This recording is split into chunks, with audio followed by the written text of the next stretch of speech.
Muy buenas. Hoy nos vamos a meter de lleno en una de las historias más potentes de nuestra cultura reciente, la del teatro español desde el final de la Guerra Civil. Vamos a ver cómo, en un escenario que pasó de estar totalmente amordazado por la censura a respirar libertad, los artistas usaron el ingenio, la risa y la crítica para contarnos la historia de un país que no paraba de cambiar. Esta es nuestra hoja de ruta, dividida en 5 grandes actos. Arrancaremos con un teatro partido en 2. Seguiremos con la risa como forma de rebelión. Luego veremos cómo el escenario se convirtió en un espejo de la realidad. Exploraremos las vanguardias más locas y terminaremos con la explosión de libertad de la democracia. ¡Que se abra el telón! Venga, primer acto. Situémonos en el año 1939. La Guerra Civil acaba de terminar y ha dejado una España, rota, dividida. Y esa fractura se vio de una forma clarísima en los teatros. De repente había dos mundos teatrales que no tenían nada que ver el uno con el otro. Fijaos porque el contraste es brutal. Por un lado, dentro de España, el teatro que permitía la dictadura era un teatro burgués, muy conservador, que solo buscaba entretener y dar lecciones de moral. Allí estaban autores como Luca de Tena o Pemán. Y por otro lado, en el exilio, la cara opuesta de la moneda. Autores como Max Haupt o Alberti escribían con total libertad. Hacían un teatro innovador, crítico, político. O sea, dos universos paralelos. Pero a ver, ¿qué pasaba dentro de España? ¿Todo el mundo seguía la corriente? Pues no, para nada.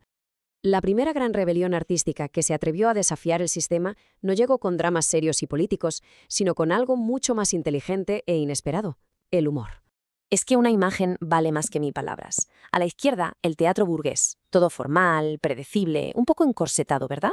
Y a la derecha, ¡pum!, la explosión del teatro de humor. Caos, imaginación, personajes absurdos. El objetivo estaba claro: usar la carcajada como un arma para reventar las convenciones. El arma secreta de esta rebelión era precisamente jugar con lo inverosímil, con el absurdo.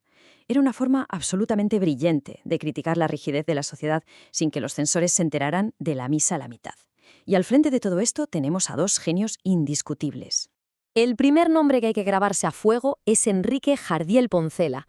Un genio, de verdad. Su teatro es una locura maravillosa. Situaciones disparatadas, diálogos que parecen no tener sentido, pero que son brillantes. Su obra más famosa, Eloísa está debajo de un almendro, es el ejemplo perfecto de su imaginación desbordante.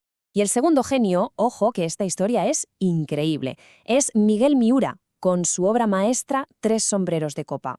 Lo más fuerte de todo, que la escribió en 1932, antes de la guerra, pero era tan rompedora, tan moderna, que nadie se atrevió a estrenarla hasta 20 años después. 20 años. La obra es básicamente un choque entre la rutina y la aventura, entre la vida aburrida y la libertad del arte. Una joya. Pero claro, la risa estaba muy bien, pero para muchos no era suficiente. Con la llegada de los años 50, una nueva generación de dramaturgos sintió que había que ir más allá, que el escenario tenía que servir para ponerle un espejo delante a la sociedad y reflejar la realidad, por muy cruda que fuera. Y aquí llega el gran dilema de la época, un verdadero choque de trenes intelectual. La pregunta era: ¿se puede hacer crítica real bajo una dictadura? Por un lado, Antonio Buero Vallejo decía que sí, era el posibilismo. Había que ser listos y usar símbolos para colar la crítica y esquivar a la censura. Por otro, Alfonso Sastre era mucho más radical. Defendía el imposibilismo. Decía que era imposible, que la única opción era un teatro de choque, revolucionario. Para entender a Buero Vallejo, solo hay que mirar su obra más famosa, Historia de una escalera. La escalera del título no es un simple objeto, es una metáfora potentísima. Representa una sociedad estancada, donde la gente no puede progresar y los sueños de los padres son heredados y fracasados por los hijos. Buero se convirtió sin duda en la conciencia crítica del teatro español durante décadas. Sus grandes temas eran el fracaso, la injusticia y sobre todo una idea muy potente: la ceguera. No la ceguera física, sino la metafórica, la de una sociedad que se niega a ver la realidad que tiene delante.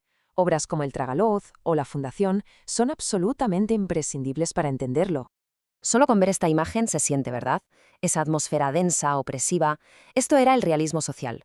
Un teatro duro, oscuro, que no te dejaba indiferente. No buscaba entretener, buscaba dar un puñetazo en el estómago. Y aquí es donde encajan las obras de Alfonso Sastre, el del imposibilismo. Su obra Escuadra hacia la muerte fue tan directa, tan crítica con el ejército, que la prohibieron después de solo 3 representaciones. 3.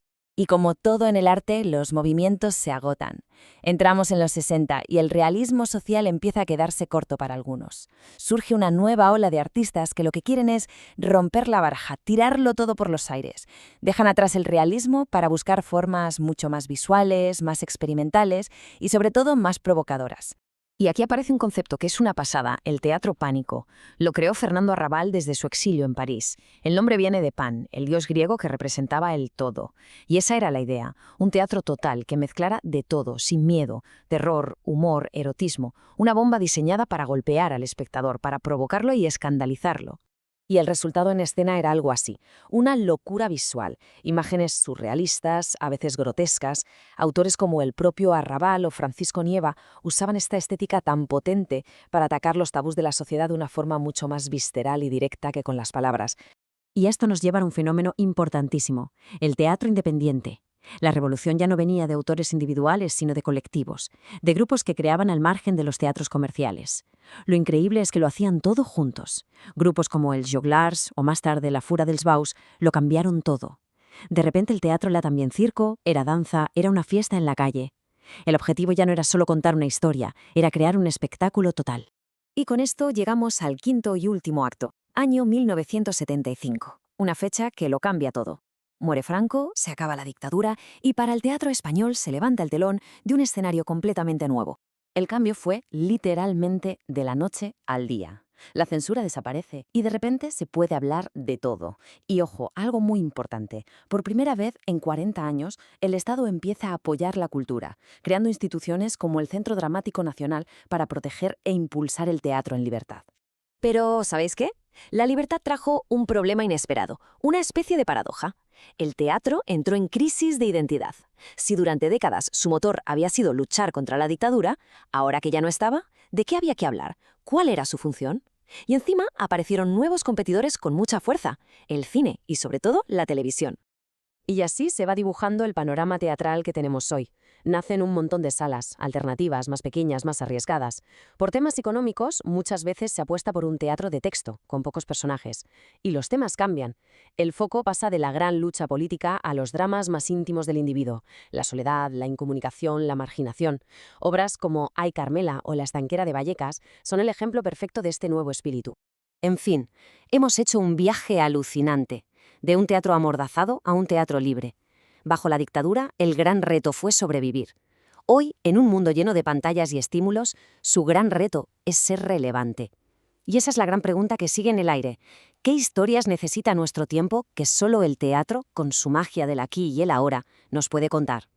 Bueno, espero que os haya gustado este viaje. Nos vemos en la próxima.